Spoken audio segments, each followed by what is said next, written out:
सभी विद्यार्थियों, सभी मित्रों को मेरे YouTube channel Uma literature academy पर हार्दिक अभिनंदन है। और आज हम पढ़ते हैं दंड नीति को देखेंगे। अब दंड नीति क्या है? दंड एक डंडे जैसा होता है, अर्थात कोई डंडा मारना नहीं होता है। दोस्तों विद्यार्थियों, पर दंड नीति जो होती है वो राज्य की सबसे प्रमुख नीति होती है, जिस पर ही राज्य की व्यवस्था कायम रहती है। इसमें हमने एक वाक्य उठाया है जो भगवत गीता से है, योग क्षेमम वहाम्यहम्। ठीक है, तो इसी को लेकर आज हम दंड नीति आपको समझाने की कोशिश कर रहे हैं। तो प्राचीन भारत में राज्य संबंधी जो अवधारणा है, राज्य का जो कॉन्सेप्ट है, वो बिना दंड नीति के संभव ही नहीं है। दंड नीति का अर्थ होता है व्यवस्था। दंड का अर्थ ही व्यवस्था से लिया गया है। तो इसमें दंड को बहुत विशेष महत्व दिया गया है। राज्य संबंधी जो कॉन्सेप्ट आया है उसमें दंड को सर्वाधिक महत्व हम कह सकते हैं कि दिया गया है। महाभारत के अनुसार दंड में दंड का अर्थ क्या होता है? जो प्राप्त नहीं है, अर्थात अप्राप्त की प्राप्ति, जो हमें प्राप्त नहीं है, या राज्य को जो प्राप्त नहीं है, या व्यक्ति को जो प्राप्त नहीं है, व्यक्तियों को जो प्राप्त नहीं है, उसकी प्राप्ति करवाना राज्य की जो व्यवस्था है उसी के अंतर्गत है दंड नीति। उसी से जो नहीं प्राप्त है उसकी प्राप्ति करना या करवाना, और जो प्राप्त हो गया है उसका परिरक्षण करना, अर्थात उसकी रक्षा करना, उसको नष्ट ना होने देना, उसकी रक्षा करना। और परिरक्षित, जो रक्षित किया हो, जैसे धन आदि की रक्षा रक्षित किया हुआ है, उसका परिवर्धन, उसका बढ़ाना। जैसे हम सोचते रहते हैं कि अपने धन को कैसे बढ़ाएं, उसका परिवर्धन और परिवर्धन का सदुपयोग, उसको बढ़ाकर उसका सदुपयोग अर्थात कल्याण के कार्यों में लगाना। तो राज्य का तो यही कार्य ही था।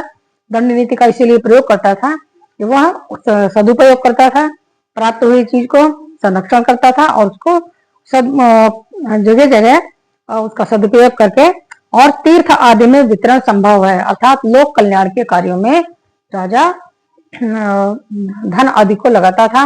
और भी जो भी व्यवस्थाएं थी उसकी दंड नीति के अंतर्गत वह उनकी व्यवस्था इन्हीं कार्यों में, लोक कल्याण के कार्यों में ही खर्च करता था।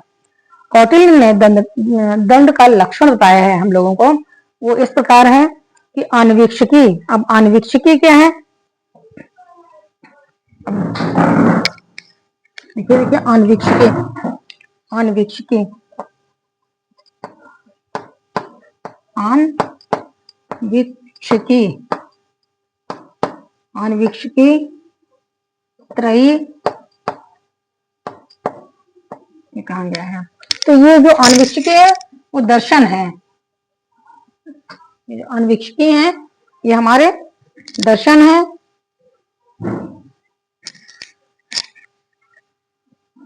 सांख्य, सांख्य दर्शन,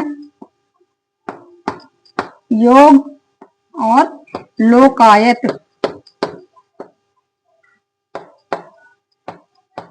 लोकायत के दर्शन है। तीन प्रकार के दर्शन है जो अनवीक्षकी कहे जाते हैं: सांख्य दर्शन, योग दर्शन और लोकायत दर्शन। और त्रयी क्या है? त्रयी हमारी सामवेद, ऋग्वेद,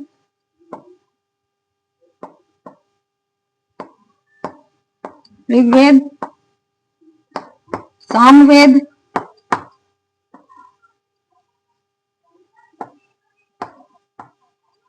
और यजुर्वेद।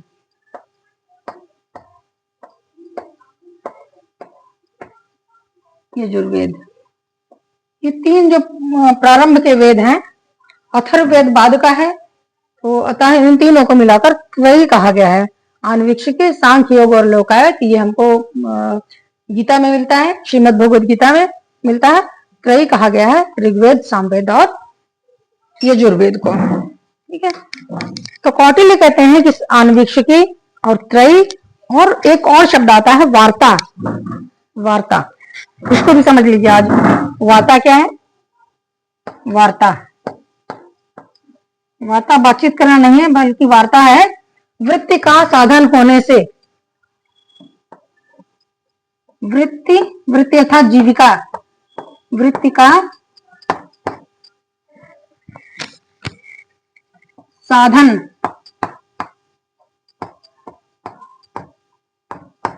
होने से। वृत्ति का साधन होने से इस शब्द को वार्ता कहा गया है। वार्ता, अब वार्ता में कौन कौन से वृत्ति के साधन होते थे प्राचीन काल में? तो हम देखते हैं कि कृषि, पशुपालन और वाणिज्य। वाणिज्य का अर्थ आप लोग जानते हैं, वाणिज्य अर्थात होता है व्यापार। तो ये कृषि, पशुपालन और वाणिज्य, ये तीन जो है वृत्ति का साधन होते हैं अर्थात जीविका का साधन होते हैं, इसलिए उनको वार्ता शब्द से कहा गया है। ये शब्द हमको सभी कौटिल्य ने दिए हैं। आन्वीक्षिकी, 3 दर्शन, त्रयी 3 वेद और वार्ता कृषि, पशुपालन और वाणिज्य। तो इनका जो योगक्षेम होता है अर्थात इनका फलना फूलना, इन सबका पोषण होना, फलना फूलना, बढ़ना, सदुपयोग के कार्यों में लगना, तो ये किस पर निर्भर करते हैं? ये दंड पर ही निर्भर करते हैं अर्थात दंड व्यवस्था पर ही निर्भर करते हैं। उनकी नीति को ही दंड नीति कहा जाता है।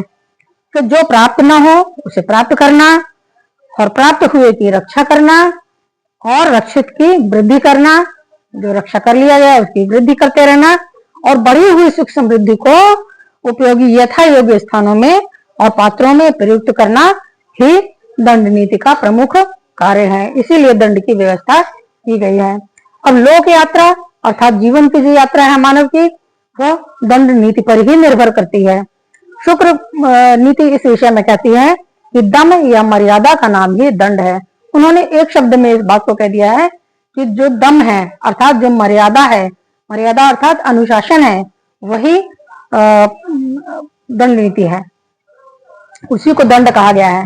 दंड राजदंड के रूप में प्रतीक रूप में रहता है, लेकिन वास्तव में दंड जो है वो व्यवस्था ही है और मर्यादा हर एक, चाहे राजा हो चाहे प्रजा हो, सब अपनी अपनी मर्यादा में रखकर कार्य करें तो कभी भी अव्यवस्था नहीं हो सकती। इसी कारण राजा को भी दंड कहते हैं। इस दंड की नीति को दंड नीति कहते हैं। इसीलिए इसे नीति इसलिए कहा जाता है क्योंकि यह, अच्छा दंड तो दंड है, दंड के साथ नीति शब्द रखा है।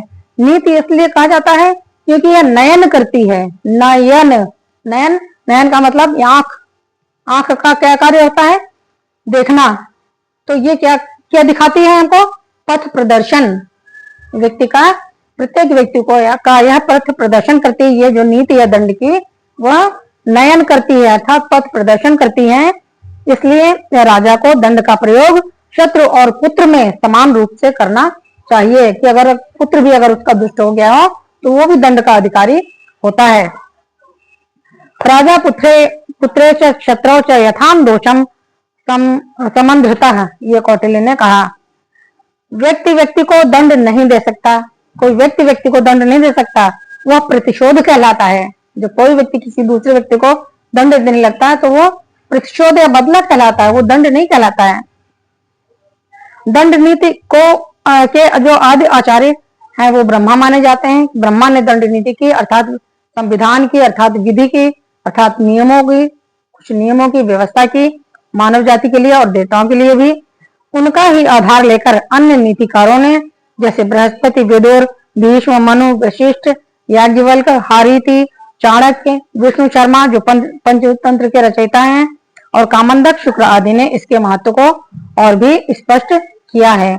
इस प्रकार राज्य के पास दंड अर्थात बल का सहारा था, जिसका प्रयोग केवल, वो बल का प्रयोग यूं ही किसी को मारने के लिए नहीं करता राज्य, बल्कि बल का प्रयोग किस लिए करता है? राज्य में शांति, न्याय, कर्तव्य, आर्थिक कल्याण तथा सौंदर्य के प्रति मनुष्य की रुचि, जो काम को उन्नत बनाने के लिए और जो जीवन के आदर्श हैं, धर्म अर्थ काम के आदर्श हैं, उनकी प्राप्ति के लिए तथा अराजकता का अंत करने के लिए और इन सब के लिए दंड का प्रयोग किया जाता था। अर्थात दंड क्या है? एक व्यवस्था है, एक अनुशासन है, जिससे जीवन सुचारू रूप से चलता है और राज्य में शांति भी भंग नहीं होती है। तो जिस राज्य की उत्पत्ति का प्रतिपादन किया गया है वह शांति दंड नीति के अंतर्गत वह क्या है कि शांति सुव्यवस्था, प्रगति तथा सुरक्षा का प्रतीक बन गया। जहां पर भी दंड नीति का ऐसा प्रयोग किया जाता है वही राज्य शांति सुव्यवस्था, प्रगति और सुरक्षा का प्रतीक बन जाता है। तो दोस्तों, ये बहुत संक्षेप में आज हमने आपको बताया दंड नीति क्या होती है।